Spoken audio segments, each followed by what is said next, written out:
Hello, everyone, and welcome to our panel. My name is Melody Gracia, and I serve as an NXUnite team member at Nexus Marketing and your moderator for today's panel.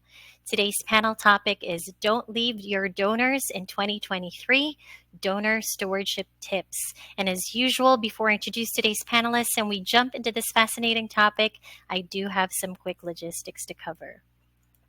NXUnite by Nexus Marketing serves as a powerful community resource designed to foster connections and facilitate lasting relationships within the mission-driven sector. On NXUnite, you can find upcoming industry events, suggested influencers to follow, trusted solutions, and cost-driven podcasts.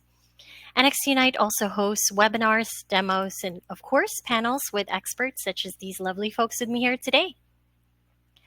Today's hour-long panel will include time both for questions curated by my team and questions from you all, our fantastic audience.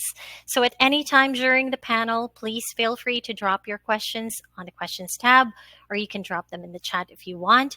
And we'll spend the second half of the panel addressing as many as we possibly can. Now, if you're having any technical difficulties or have any logistics questions, my team member Anton is in the chat under the Team NXUnite username, ready to assist you the best he can. I also wanted to share that this panel is being recorded. People can continue to register and access the recording after the panel. So if you have any friends in the industry you want to share the insights from this panel with, simply send them that same registration page and they will be able to access the recording. Finally, before I introduce today's panelists, I want to thank you all for attending this panel. Whether you're attending live or watching the recording, we're very excited to be in touch with you, the mission-driven community. So thank you for taking the time to be with us today to learn from these outstanding experts who I will now finally introduce. Jumping into introductions, I'd like to first introduce Adam Clevenger, who is the partner at Loring Sternberg and Associates. For nearly 2 decades, Adam has created donor-centered and sustainable fundraising programs for a variety of nonprofit organizations. Adam, thanks for joining us. Thank you, Malala. I'm looking forward to the conversation. Also with us is Carly Euler, who is the marketing manager at MemoryFox, where she values the opportunity to elevate hundreds of nonprofit missions. Carly specializes in marketing, special events, communications, and fundraising. Carly, great to have you on another panel. Yeah, thanks for having me. Also with us is Debbie Stanley, who is the founder at the Nonprofit Success Group. She's an exceptional executive leader and nationally recognized expert in nonprofit fundraising.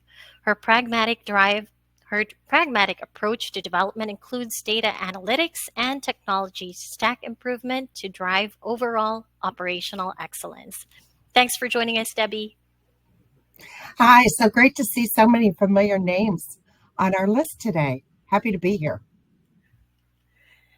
Thanks, Debbie. All right, and finally with us is Maureen Hill, who is the principal at Advancement Advisors, a full-service consulting and coaching firm focused on building fundraising capacity and sustainability in nonprofit organizations. Maureen, thanks for being here. Thank you. I'm delighted to be here and looking forward to learning from the panelists as well. Wonderful. All right, now it's finally time to hear from our panelists. And Adam, I'll have you start us off with the first question. How are donor stewardship best practices different today than they were a few years ago? It's a great starting question. I don't know that the the strategy has changed much. I think donor appreciation is always valued by our donors. I think the tactics have changed. I think the media has changed quite a bit. We have greater access to a variety of media that we can connect with our donors. We can even take, through the use of video platforms and other social media, we can take generalized messages and really hyper-personalize those messages. So I think it's a really exciting time because I think most nonprofits have access to tools that they've never had before, or they're becoming more affordable for many nonprofits to gain access to. If I could build on Adam's answer, I agree with him 100%. And I think that what I'm noticing is that use of technology is enabling a lot of nonprofit organizations to sort of extend the practices that we focused on major donors and move it down to those mid-level and entry-level donors, which I think is super important, as continuing to see the over-reliance perhaps on those big gifts. If we can extend those donor stewardship down to the lower levels, I think we'll be able to see better retention levels. Wonderful. Thank you so much. Yes, Debbie? I wanted to add on to some of this is that, as Adam said, I don't think the practices have changed that much, but I do believe that with COVID, donors started paying attention. They started to understand more of nonprofit practices. And because of that, now they're expecting more recognition. They're expecting greater storytelling. They're expecting us to be able to steward them better. And because of that, we as an industry have got to step up our game and recognize that the donors are expecting appreciation in new ways. Wonderful. Carly, what would you like to add? Yeah, sure. So I don't know if anybody else on the call saw this trend as the year was coming to a close, but a lot of people were posting like their ins and their outs for 2020 to go into 2024. So I have a few ins and outs that I'd like to share with all of you about donor stewardship. So first, I would say my out is physical items as a way of stewardship. And what I mean is I went to visit my grandfather over the holidays, and he had 14 calendars that were sent to him from all these different nonprofits that he's given to over the years. And nobody needs more than one calendar, first of all, maybe not even a calendar at all anymore. So I couldn't believe that. I just thought that was the funniest thing, that he got so many of the same physical item from nonprofits. And I would just say physical items are out unless you have something extremely creative or maybe even handmade that's related to your mission that you can give to somebody. That would really be the only way I could see physical items still being something that you might want to give as a stewardship tool. And then, okay, my next one is probably a little controversial, but I do believe this is on the way out, and that would be phone calls. And that is because I am a millennial, and you literally cannot get me on the phone. Don't call me. I'm not picking up unless you're willing to leave a voicemail. Maybe I'll listen to it. And I think that obviously phone calls have proven to be super, super successful. And they still will be super successful for certain people. But I think relying just on phone calls as a tool for stewardship is really on the way out. And then I'm going to leave you with one in that I'm loving for 2024, or that I'm continuing for 2024, and that is handwritten cards. So not necessarily letters, but definitely a handwritten card. And I really, truly feel like every nonprofit should have two types of cards at their disposal at all times. And that is a thinking of you card and a thank you card. And those can have your branding on it. You can order them online. You can design them through Canva, something like that. And just being able to reach into your desk, write a little handwritten note, and send it directly to the person, especially with it being a card, which is different size than an appeal letter, which looks like a bill. And again, I'm probably not going to read it because, it looks like a bill. But I'm going to have a card. I'm definitely going to open it. And I think that that is something that you really just can't replace. So that is definitely my in for donor stewardship in 2024. Thanks, Carly. Carly, Yep. As a geriatric millennial, and I embrace the geriatric millennial moniker. I agree that at some point phone calls might be gone, but I think it's going to be a very long time. I sit on the board of a hunger relief organization here in Indianapolis called Second Helpings, and we call this past year over 2,500 donors on Giving Tuesday just to say thank you. No ask, just a thank you. And the number of people, a variety of ages, that answered those phone calls, and they all said, "Wow, no one does this," and it really stands out. So I agree with you that you can't just have one tactic only. It has to be one of many, but let's not discount the phone too quickly. I couldn't agree more with Adam. Is all of my clients, I encourage them to do a think-a-thon. It's a phone campaign, a phone tree. And because nobody answers the phone anymore, it's an anomaly. And when they listen to that message, they're like, oh, wow, they called to say thank you. I think that's one of the best donor stewardship things you can do is that phone call. But I also agree very strongly on the personal handwritten notes. You said it'd be controversial. All right, we're definitely off to a great start. And Carly, I'll have you start us off with the next question. What are the key metrics and data points that nonprofits should be tracking to measure the success of their donor stewardship efforts? Sure. So I'm really interested to hear what you guys all have for data points that you follow for your stewardship. I would say the number one thing that I would say is engagement. And I don't mean the engagement in the way the social media channels using the term engagement. I think they've commandeered that term for the worse. But I think what I mean by engagement is, are they replying to your emails? Are they commenting on your LinkedIn posts? Are they coming to your volunteer events? Are they coming to your open houses? Are they watching your educational content that you are putting out? I think that when you can see that a donor is really finding the stuff that you're putting out and the things that you're doing as engaging, like you're actually asking them for their feedback, you're asking them questions to give what they really want to give their opinion back to you. That's how you're going to gauge how important they feel your nonprofit is to them, and therefore how often they're going to keep coming back to give again. Thanks, Carly. Maureen, over to you in terms of donor stewardship. What metrics and data points should be tracked? Yeah, I agree 100% with Carly about engagement and really the difference between liking and engaging. Those are two different things on social media. One of the things I think the intention of donor stewardship is to retain those donors, to have them giving consistently to your organization.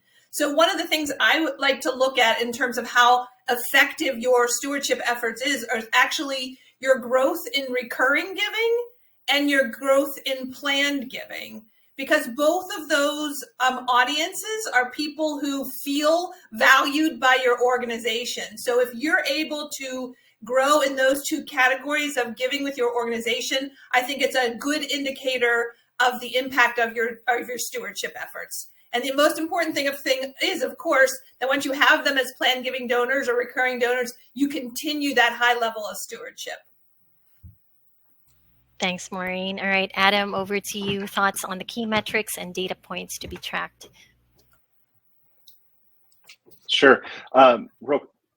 Before I talk about that, I do want to talk about Maureen's stewardship, continuing stewardship of those planned gifts. It is so important. The average age of the first planned gift is 42 years old. So, given the life expectancy for folks in the United States, at least, we're talking another 30, 40 years of time that a donor could, in some cases, change their minds. And we know that it's unlikely that they change their mind, but they still do. So Just because you get that planned gift, that ultimate gift, doesn't mean that stewardship ends. I really like the idea of tracking the engagement and looking at your renewals of recurring gifts.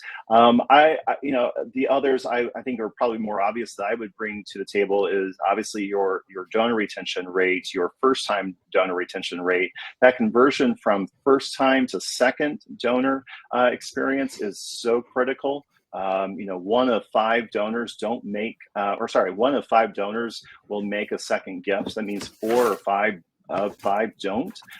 It's really atrocious. I think the key to seeing higher conversion rates to those second gifts really is stewardship. One last thing I would say is, and this would lead to thinking through our plan gifts, is lifetime value. So looking at your donors' recency, frequency, number of gifts is really important. That we have donors who may be making smaller gifts over many times in the year or many years, and those are our best prospects for those larger gifts too. Thanks, Adam. Debbie, what would you like to add to key metrics and data points to track? Do you know what? I would keep it just as simple as possible. I see on our call, we have nonprofits of all different sizes and shapes.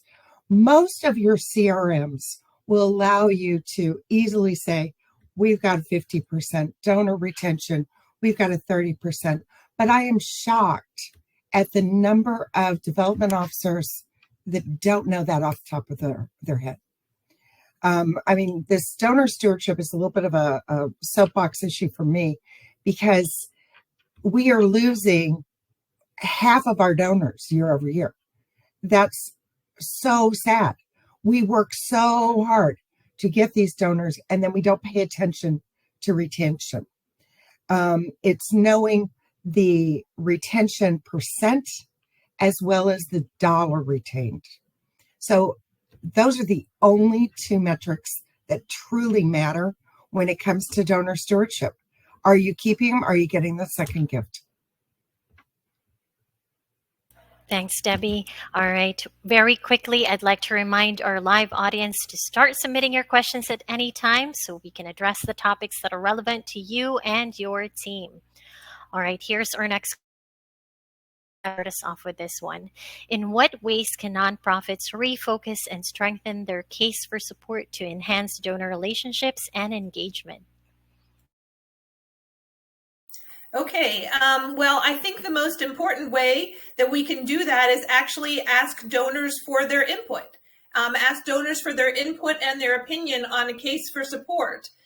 We are working with a client now that is building their major gift program. And the very first thing we're doing is taking that case for support out to some of our best donors and getting their feedback on it.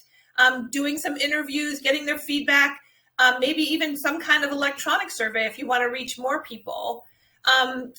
Certainly as part of the new donor welcome packet or series, we want to make sure we ask a one question survey.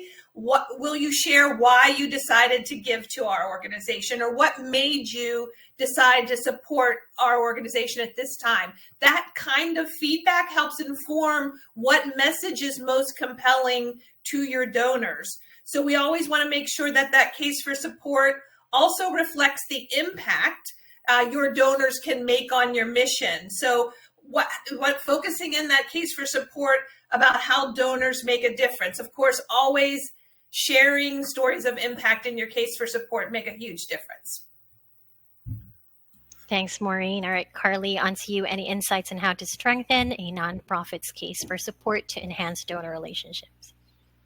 Yeah, definitely. So I love what you said, Maureen. We actually always recommend our clients do that here at MemoryFox. We always recommend that they create a campaign that right after someone donates, it sends them a link and asks them, are you willing to share why you donated today?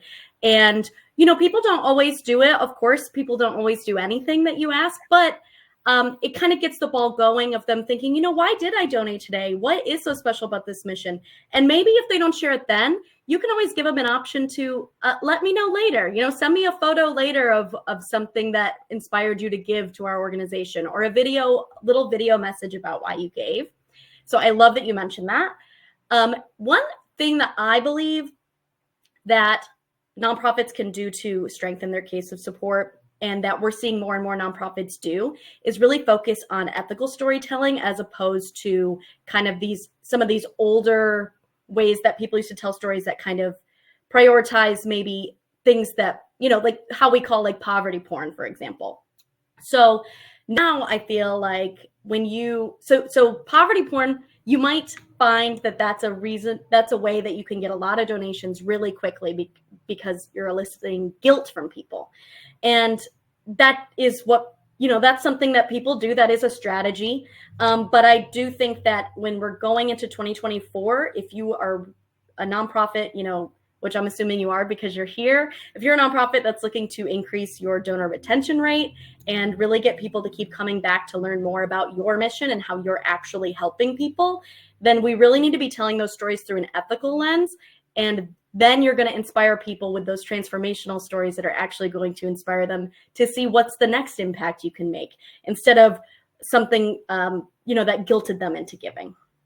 Oh, and I will just say that we did actually do an ethical storytelling panel at MemoryFox last month. So I'm going to drop that in the chat, just if anybody's interested in watching that recording, because I'm certainly not an expert on it, but I learned a lot from a lot of our MemoryFox partners. So I'm just going to drop that for you all. Wonderful. Thank you so much for sharing, Carly. All right, Debbie, over to you. Any tips on how to strengthen case for support? So I think that Maureen mentioned it is having quick interviews with the stakeholders.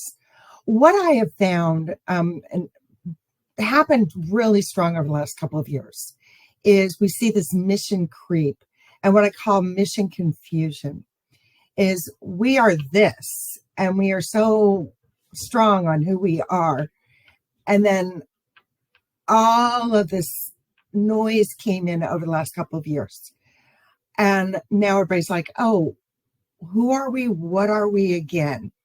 And so doing some interviews, talking to your constituents, doing some surveys, and then sitting down and rewriting your case for support. I believe your case for support should be rewritten every 2 to 3 years, no matter what, because it shouldn't just be a pretty piece of paper that goes on your wall or on your bookcase. We need to be constantly reevaluating, constantly looking at it with a new lens. And I think it can start with doing that, kind of an old-fashioned SWOT analysis. Like, why are you involved? Why did you give? And why are you continuing to give? And translating all of that into that new case for support. Remember, a case for support is, why do you exist? Why should somebody care that you exist? So I think you have to ask those whys of other people. That's wonderful. Thank you so much, Debbie. Adam, over to you. Final thoughts on how to strengthen case for support.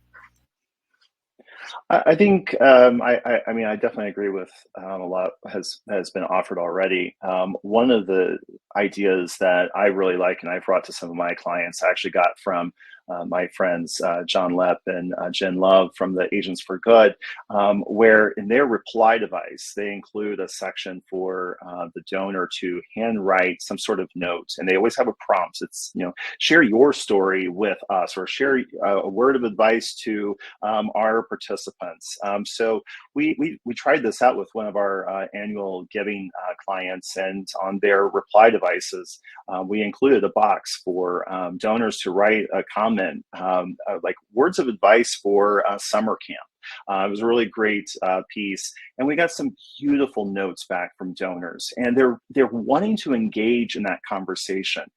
yes, your case for support is why someone should give to you, but it's also, I think, internalizing it for the donors. The donors have to understand their why and their case for support in giving to you. And getting to know that can be difficult. But when we ask in ways, whether it's surveys or have folks write notes back to us, I think we get to learn about what motivates them. We can then start to direct our communication to something they actually care about versus the sort of one size fits none approach that unfortunately too many nonprofits seem to follow.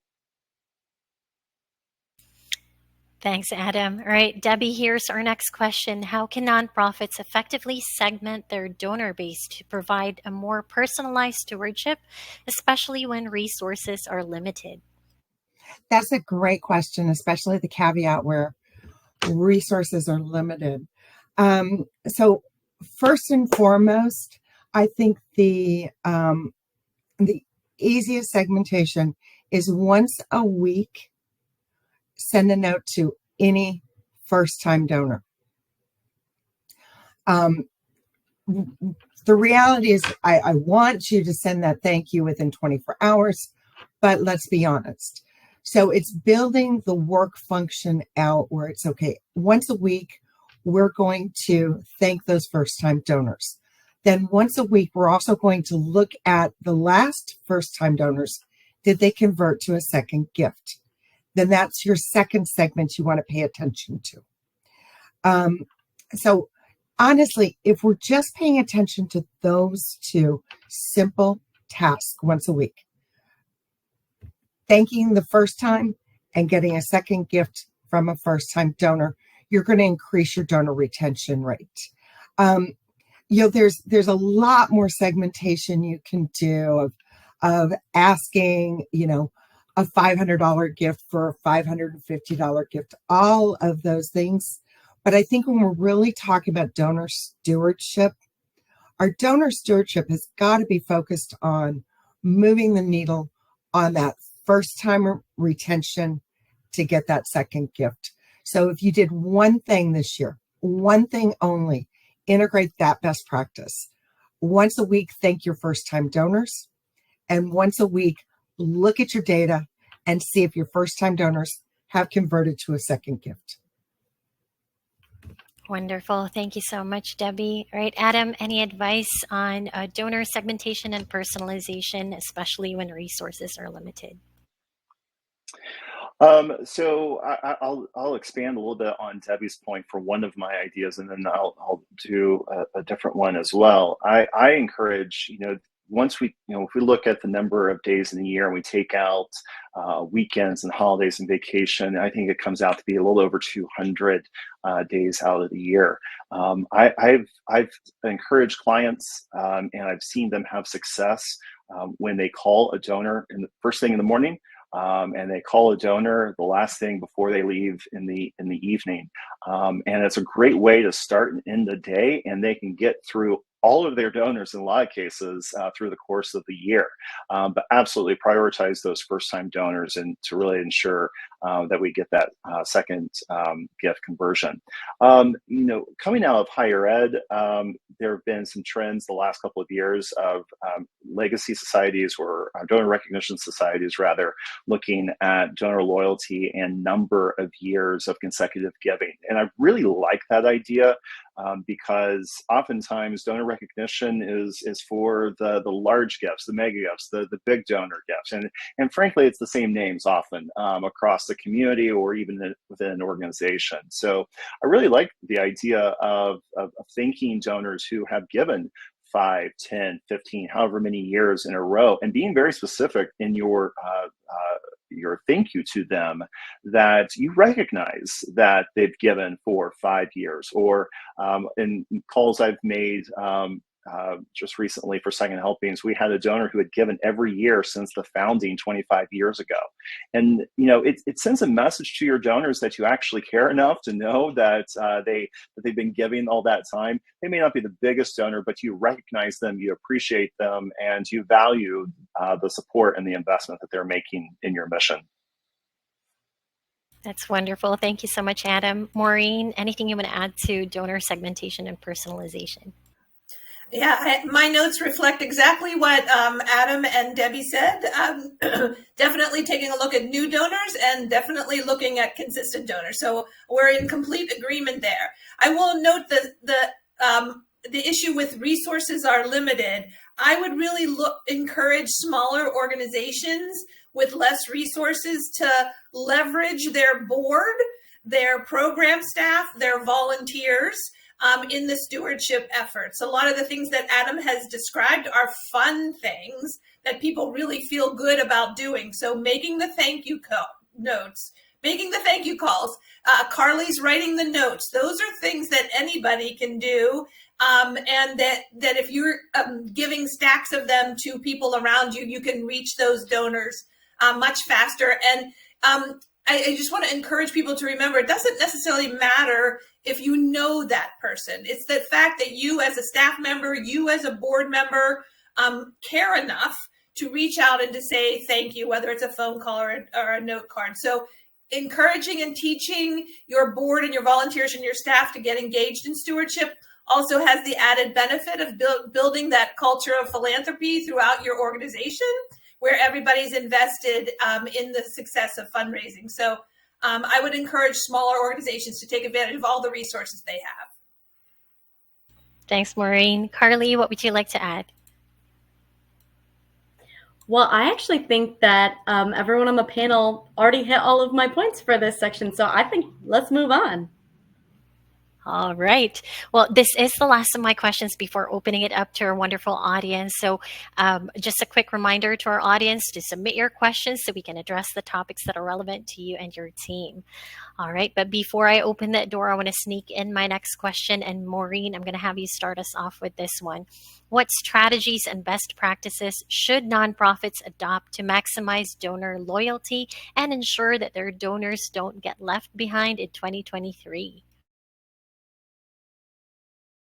Okay, that's a big question. I think that I'm going to go back to the idea of, because a lot of our clients have fewer resources. So I want to go back to that idea of, for those organizations with less resources, the importance of the impact of consistency in your fundraising efforts. So whatever you decide to do in 2024, I want you to develop an approach that's sustainable for the resources and culture of your organization. Don't bite off more than you can chew, and either you will end up being sloppy or inconsistent. So develop a plan that works for your organization and then do it really, really well. Even if it's small, like Debbie said, even if it's just reaching out to those new donors once a week, or maybe if it's making a call at the beginning of the day and end of the day, whatever it is, do it consistently and do it really well. So that's what I would really encourage you to think about, those kinds of things, and also sharing impact. I think that will be a huge difference for stewardship.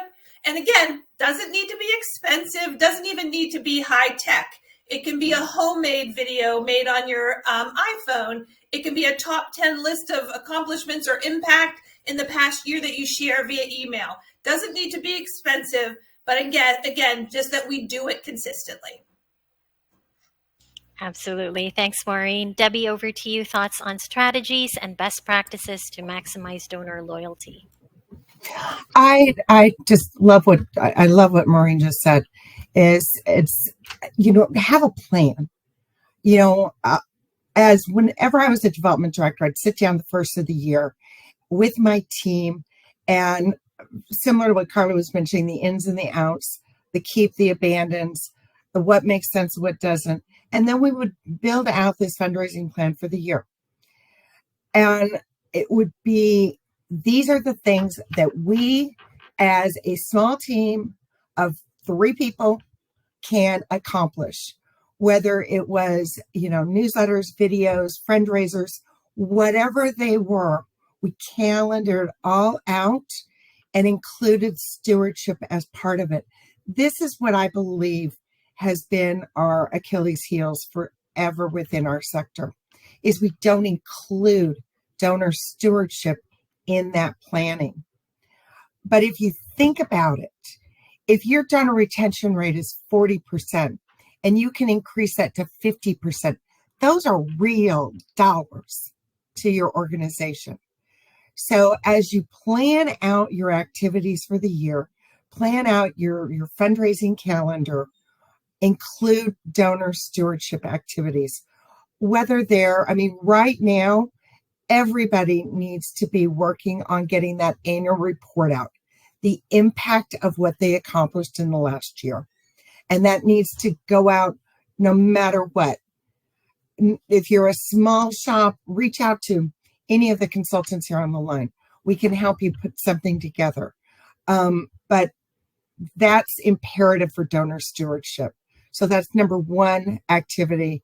And then figure out what your other 2 or 3 donor stewardship activities are that layer on top of your full fundraising program. And then do them well, like Maureen said. Great insight, Debbie. Thank you so much for that. Carly, you're up next. Any advice on strategies and best practices to maximize donor loyalty? Yeah, definitely. So my first piece of advice, my first strategy, really comes in handy if you are a really small nonprofit and maybe you don't have a ton of data about, like those data points we were talking about earlier. So you might instead need to find sort of creative ways to put into your plan natural stewardship opportunities. And I think you can really do that if you prioritize the holidays that you are planning to celebrate either way and make them with a storytelling twist and make sure that they are actually about your donors. So when it comes to being Valentine's Day, you probably usually go on Canva, create a generic sort of Valentine's Day post, and you post it and you say, Happy Valentine's Day, done, off your to-do list. But instead, you can actually, make a whole narrative behind it. You're our Valentines. Our donors are our Valentines this year. Here are the reasons you're our Valentines. We are so grateful for you. Or same thing with St. Patrick's Day. We're lucky to know you.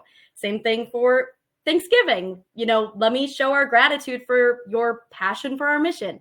All those things were things you were probably going to do anyway, but you can actually make it so much more targeted for your donors. So that's like kind of one way that really anybody can adopt. Valentine's Day is coming up, so anybody can adopt that before next month. But also, I think that sometimes we forget there actually are all of these nonprofit specific holidays that really everyone should be kind of celebrating. There's like National Nonprofit Day. There's a lot of other ones. But I know besides like National Nonprofit Day and Giving Tuesday, which are like the 2 most popular, there really are ones that you can celebrate all year long. So for example, there's Random Acts of Kindness Day that comes on February 17th.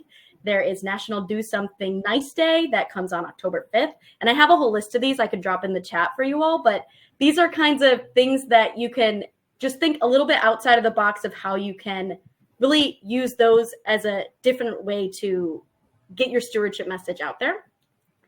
And then I would say for my second strategy, I am really into this idea of getting these videos of kind of the behind the scenes of your nonprofit, and especially talking to people who don't normally get to be forward facing at your nonprofit. So my example would be if maybe you have somebody that works in like your financial department, your accountant, somebody that's doing the books, a really interesting story that you could tell from their perspective is, what is a financial decision? What was the toughest financial decision you've ever had to make? And that might elicit a really great story that your donors really would be interested in hearing, because it kind of is a little bit, it kind of pulls back the screen that's in front of your nonprofit. And it really lets like, hey, we're making tough decisions here. And with more support, or if you let more people know about us, we might not have to make a tough decision like that again. So I think thinking about sort of non-traditional storytelling or behind the scenes storytelling is definitely a strategy that you can also implement. Thanks, Carly. All right, Adam, any additional thoughts on strategies and best practices? Yeah, I couldn't agree more with the idea of consistency. Starting somewhere, being consistent and doing it well. Absolutely agree with that. One way that you can kick off the new year with on the right foot, I think, is by sending, many of you received a lot of gifts in December. Don't wait until summer or fall or even next December to talk to those donors. Send them a message now.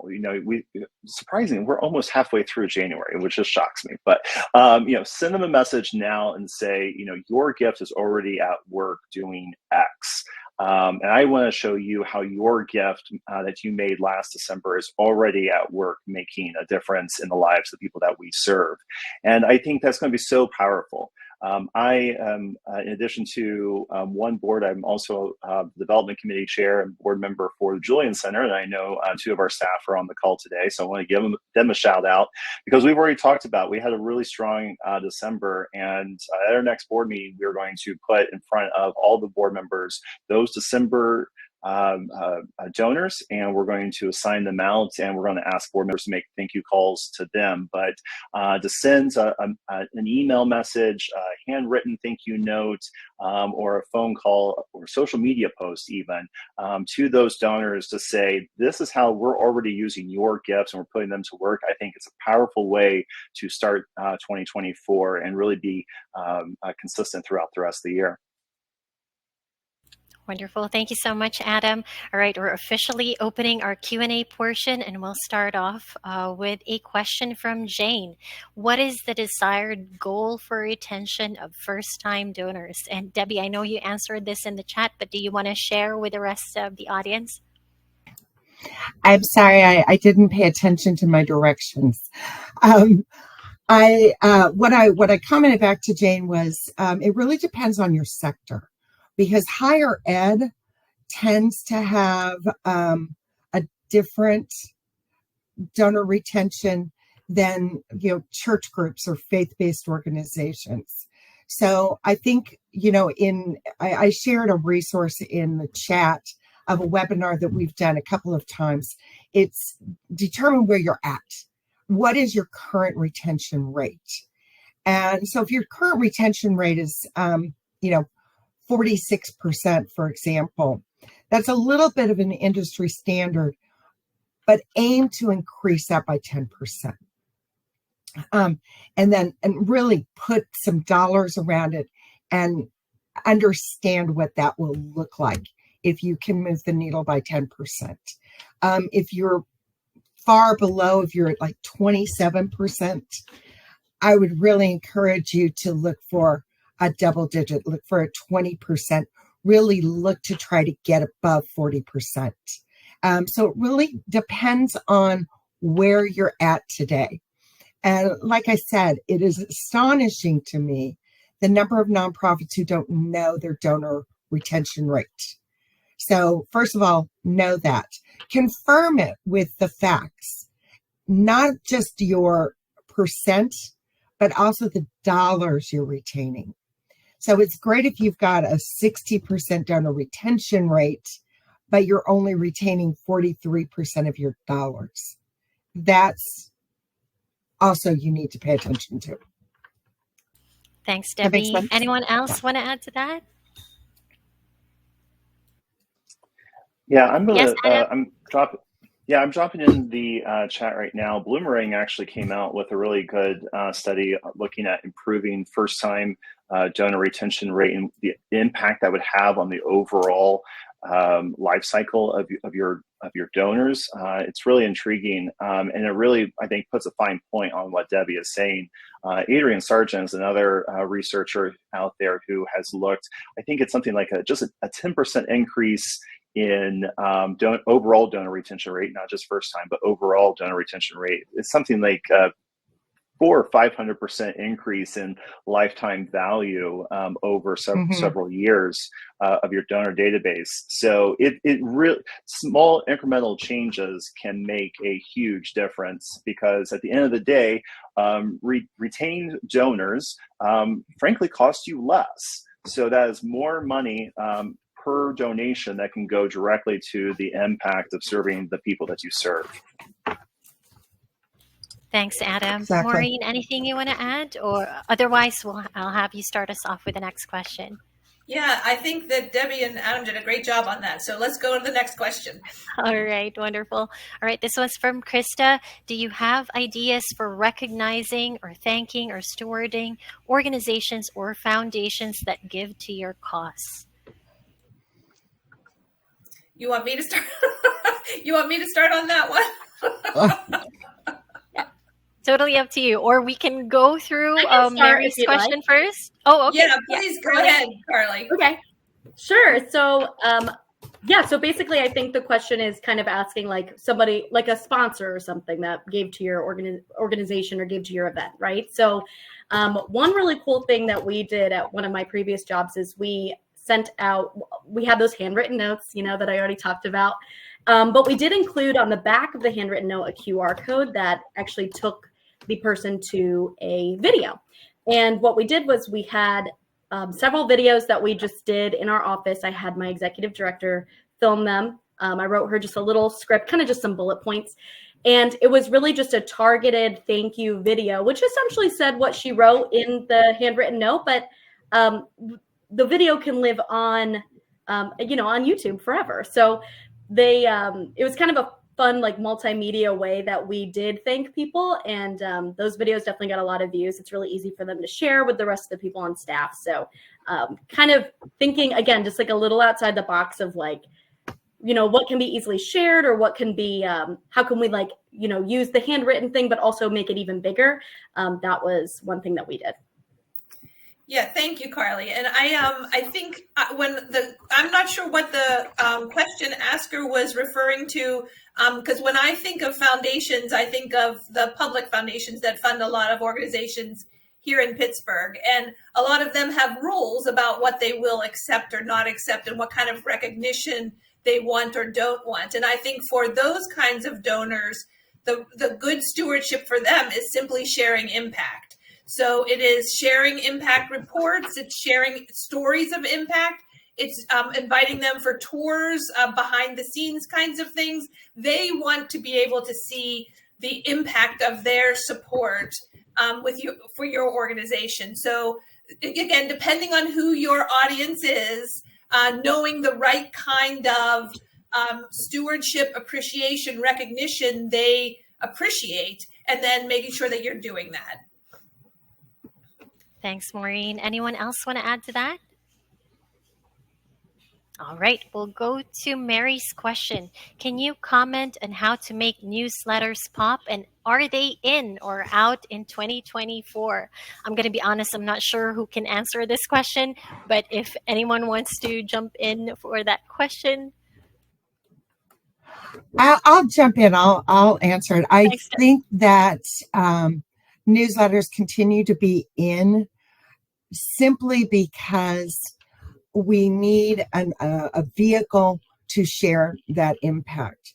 I think that, you know, with the creation of Canva and flip charts and everything else, there's a lot of new and free tools out there that can help make those newsletters pop.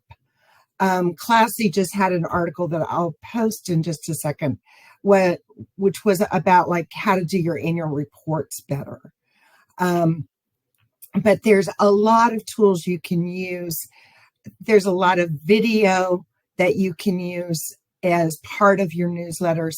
So they're not just these little dry one page, here's what we did, here's the things that are coming.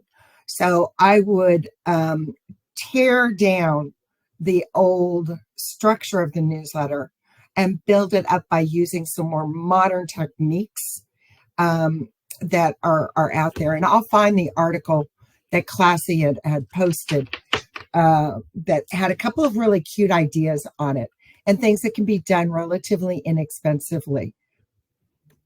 That's wonderful. Thank you so much for sharing, Debbie. Yes, Adam? Oh, or Carly? Yeah. Yeah, I agree with Debbie. Changing the format, I think, is the best way to really make your newsletter stand out. What I will say, I think newsletters are here. I don't know that they're out, but the tired sort of column format or the endless scrolling that is required. I get one newsletter to my personal and my work email, and on my personal email, it always cuts off, and I have to click on another link to go see the whole thing, and I'm just scrolling and scrolling. Donors don't have time for that. Donors, as much as they care and love the work that you do, few are going to spend time probably on their phone just scrolling through those long format newsletters.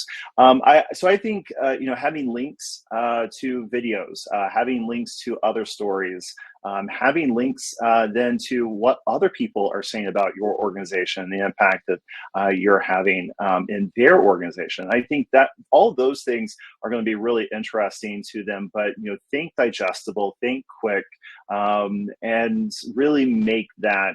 The other piece too is we get, and I see a lot of donor communication from organizations, and we're still talking about ourselves as the organization much more than the impact that the donor is having. And I think donors still want to be able to see themselves in the impact, not just the impact that your organization is having, but how is that donor making that impact possible? That's wonderful. Thank you so much, Adam. Yes, Carly? Yeah, I love everything you guys have said. I would say that just a few other things that might make your newsletter pop. First of all, let's make sure it's coming from an individual and not from the nonprofit as a entity. I want to know who I'm talking to. If you are asking me to reply, who am I going to be talking to? Whose inbox is this going to hit? So that is super important. I know that it used to be best practice that it always came from maybe the CEO or it always came from the board chair. I think we're seeing more and more that it really doesn't have to come from the board chair. It can come from your communications director. It can come from your development director. In fact, it can come from a different person every single time. And it actually might be more interesting if it does. So that might just be one thing you could give a try. Another thing I would say when it comes to, honestly, maybe you just don't even call it a newsletter anymore. I mean, how many people think about newsletters and think, oh, I don't know, am I really going to sit and read that? I don't know. Maybe you call it something else. Maybe it's like, just a little message from you all. Maybe it's just like a Friday photo, or maybe it's a what we do Wednesday, something about that. Then you're having, then people are kind of rewiring their brains to want to read your emails. I know, like for me specifically, I would read an email from a nonprofit. If they emailed me every day with something really small, I would read that before I would read 1 month roll up that I have to scroll and scroll. So just something to consider. I that's just me personally, but yeah, that's my thoughts. Thank you so much, especially Carly. Especially if you take Carly's idea of celebrating those different holidays throughout the year, doing something unexpected. I get some newsletters that are always on that Wednesday or Thursday or whatever day it is, and I come to expect it. I'm sorry if that's some of you that are on the webinar today. I usually delete them. But if it's something out of the ordinary, or it stands out, or as Carly suggested, just something like, hey, I thought you'd really like to know this, or hey, I took this picture and I wanted to share it with you because it meant so much to me and it was meaningful. I think those types of communication are definitely going to help you stand out. They're going to get opened and read, and hopefully people are going to engage with you that way. Wonderful. Thanks, Adam. All right. Unbelievably, the hour is going by so quickly. So we're going to wrap up this portion of the panel so we can stick to our schedule. If you have more questions for our panelists, please complete the survey that will be dropped in the chat to indicate which panelists you have questions for, and we'll make sure to connect you with them after the session. Now, I've had such a wonderful time hearing from our panelists today, and I'm just hoping to get one final piece of insight from them all in this speed round. And Adam, I'll have you start us off with this question. What do you see as the future of donor stewardship, and how can nonprofits get ahead today? I would really love a future when I talk to a donor and provide stewardship and they say, wow, no one ever does this. I really want it to be, I think Jenny said something in the chat, like if we're all doing this and it's all commonplace, our donors are going to recognize it and feel that appreciation. That's what I hope for in the future of stewardship, just that it's not so uncommon, that it is commonplace and that people come to expect good stewardship and they feel valued. Thanks, Adam. Carly, over to you. What do you see as the future and how to get ahead today? Yeah, sure. So I really think the future of donor stewardship is, honestly, it's really kind of, again, rewiring our brains to think about donor stewardship more regularly. And in that way, you're actually just building a community. You're actually just making people a part of your nonprofit community. That's really what stewardship is, right? And I think that we've talked about a lot of strategies today that you can start to do that, but definitely just incorporating storytelling more often, especially when you have those great impact numbers. A lot of people, they know that they're impressive, but they might not understand just how impressive they are unless you give a context to it. And sometimes that does mean that you just need a volunteer to say, hey, this is what I did at our volunteer event today. It went really well. I helped this many people. This is how I felt. And that's going to make people feel inspired. It's going to make people really see behind the scenes. And that's, I think that's just really going to help you build a community, which is, again, that's really what donor stewardship is. Thanks, Carly. All right, Maureen, over to you. Thoughts on the future of donor stewardship and how to get ahead today? Okay, so I definitely think that the future of donor stewardship is going to be heavily technology-based. I think we were all going to be able to be more effective as we rely more and more on technology. But I think the most effective we can be is that we continue to build personal relationships, even when we're using that technology to reach more of our donors. Ultimately, building personal relationships with our donors is going to make us more effective. That's sort of just building on some of the things that Carly was saying.